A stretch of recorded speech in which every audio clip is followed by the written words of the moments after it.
বন্ধু বান্ধৱীসকল সকলোৰে নমস্কাৰ জনাইছোঁ দেই গধূলি সময়ত। আৰু এতিয়া মেডিকেললৈ যাবলৈ ওলাইছোঁ হস্পিটেলত। এই আমাৰ ছোৱালীজনী গা ভাল নাই।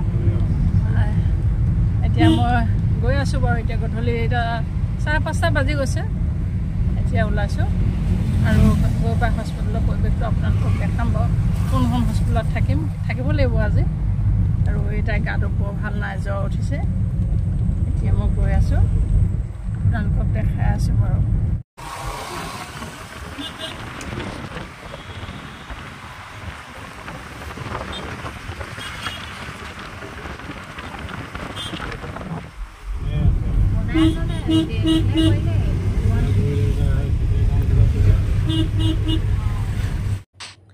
এয়া হস্পিটেলখন এতিয়া পালোঁহি। এইখনেই ডিব্ৰুগড় মেডিচিটি হস্পিটেল।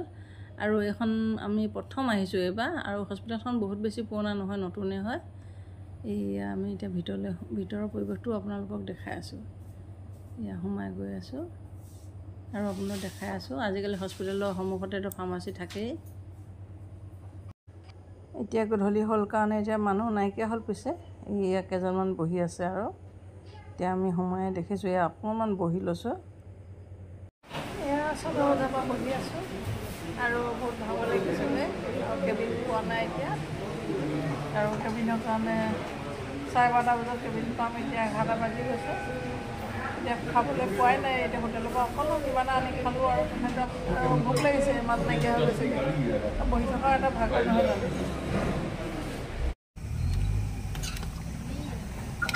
ধুনীয়াকৈ গাহৰি মাংসখিনি দেখাই দিছোঁ। সেয়াটো তোমাক তুলি দিওঁ নি অকণমান?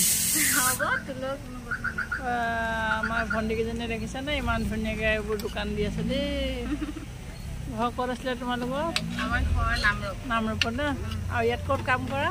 ইয়াত আমি স্বাস্থ্য হস্পিটেল। অঁ, তাত কৰা ন? আৰু ইয়াত এতিয়া ৰাতি 1:30লৈকে থাকিবা? ৰাতি আমি 1:30, 2টালৈকে থাকোঁ। অঁ, তাৰপিছত বন্ধ কৰি 3জনী গুচি যাবগৈ ন? 3জনী যাম। এইফালেও আছে। এইফালে কি আছে? মাংস। এইফালে ৰুটি। অঁ, ৰুটি আছে ন? আৰু এইগৰাকী বনাই আছে দেই, ভাল লাগিছে। এইফালেও হুইচেল মাৰি আছে। এইফালে কি বনাই আছে? ভাত বনাই আছে। এইফালেও স্বাস্থ্যৰে। অঁ, একেলগে বন্ধু। ঠিক আছে। কষ্ট কৰিছা যে ভাল লাগিছে। তাৰমানে মানুহে কেতিয়াও এনেই থাকিব নাপায়।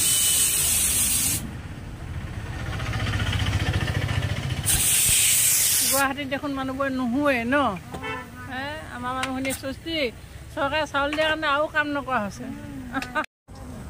এইয়া মই ল'বলৈ আহিলোঁ। এইয়া এইখিনি মাংস ল'লোঁ। পিছে মই ইমান ইচ্ছা নাই, সৰুজনীয়ে খাব বিচাৰিছে দেখিছে যে। মই বনাই আনিছোঁ পিছে। এতিয়া এই ভণ্টিৰ পৰা ল'লোঁ দেই এতিয়া মাংস। মোৰ ইমান ইচ্ছা নাই আমাৰ ছোৱালীজনীৰ কাৰণে। এইয়া এগৰাকী আহিছে। এটি কাম কৰাৰ কাৰণে মই বহুত ভাল পাইছোঁ। এইয়া আমি ৰুমটো পাই গ'লোঁ। ৰাতি 3:30 বজাত ৰুমটো পালোঁ। এইটো ৰুমটো ধুনীয়া দিছে কিন্তু দেই, দেখাই দিছোঁ অকণমান। আৰু এইফালে বাথৰুম আছে। আমি সৰুজনী মই থাকিম আৰু এতিয়া ঘৰলৈ যাবলৈ লৈছোঁ। এয়া আজি আমি 3:30 বজাতে ৰাতি কেবিনটো পালোঁ। আৰু কেবিনটো পোৱাৰ কাৰণে ভাল হ'ল আৰু এতিয়া ঘৰলৈ যাম। এতিয়া 7টা বাজি গৈছে। ঘৰলৈ যাম। ঘৰৰ পৰা আকৌ ভাত পানী কিবা কিবি বনাই লৈ আহিবগৈ লাগিব। আজি ৰাতি থাকিব লাগিব নেকি? চেলাইন দিবলগীয়া হৈছে। তাই গা ভাল নাই, জ্বৰ হোৱাৰ কাৰণে। এয়া মোৰ ঘৰৰ ওচৰতে আজি একেলগে থাকিব ন? এয়া বাইদেউ দেই। এতিয়া বাইদেউ ভাল লাগিলে ন? মোৰ আছিলে বাইদেউ, আছিলে ছোৱালীজনী, মোৰ আছিলে শাহু। 3 দিন থাকিলোঁ। ভাল লাগিলে দেই। হস্পিটেলখন কেনেকুৱা পালে? ভাল লাগিলে, বহুত ভাল লাগিলে। ঠিক আছে দেই। আকৌ কোনোবাই আহিব ন? আহিব, ঠিক আছে। সঁচা ভাল পালোঁ। এয়া আজি আমাৰ দুৰাতি হৈ গ'ল থকা। আৰু আমাৰ গা ভাল নোহোৱা ছোৱালীজনী ভাল পালে পিছে। আৰু আজি আমাক ছুটি দিব। আৰু আজি বৰ ভয়ে হ'লোঁ পিছে দেই ৰাতিটো। কালি সৰু ছোৱালীজনী আছিলে কাৰণে অকণমান সাহস আছিলে। তথাপিও মোৰ আজি ভয় লাগিলে। গোটেই ৰাতি লাইট জ্বলাই থাকিলোঁ আৰু বেছি টোপনিও নগ'লোঁ পিছে। আৰু এতিয়া আজি ঘৰলৈ যামগৈ। এতিয়া 9:30 বজাত ছাৰ আহিব। কিন্তু এতিয়া 9টা বাজি গ'ল। ছাৰ দেৰিকৈ হ'ব নি অহাটো। আৰু আপোনালোকৰ ভিডিঅ' কিছুমান মই চাবও পোৱা নাই এইকেইদিন।